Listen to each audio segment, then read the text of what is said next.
المسیح عربی زبان کا لفظ ہے، مسح سے ہے،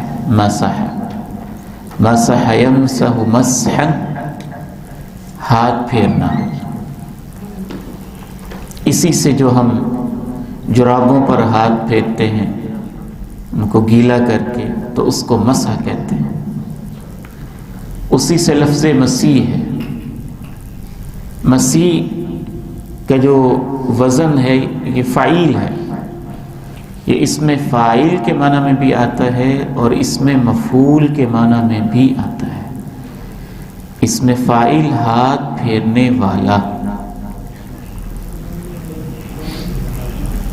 تو دجال کو بھی المسیح کہتے ہیں اور حضرت عیسیٰ علیہ السلام کو بھی المسیح کہتے ہیں۔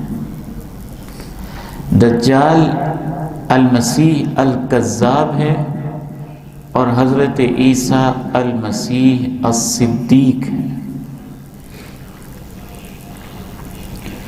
جب حضرت عیسیٰ علیہ السلام کو المسیح کہا جاتا ہے تو اس کا مطلب یہ ہوتا ہے کہ حضرت عیسیٰ علیہ السلام کو اللہ تعالیٰ نے یہ معجزہ دیا تھا کہ وہ مادرزاد اندھے انسان کی آنکھوں پر بھی ہاتھ پھیرتے تھے تو وہ بینا ہو جاتا تھا۔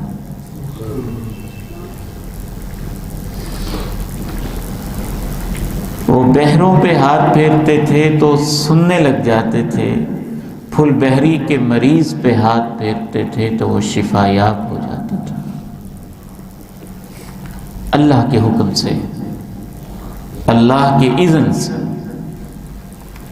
تو اس معنی میں حضرت عیسیٰ کو المسیح کہا جاتا ہے، وہ شخصیت جن کے ہاتھ پھیرنے میں اللہ نے معجزے رکھے ہوئے تھے، آیات اور نشانیاں رکھی ہوئی تھی۔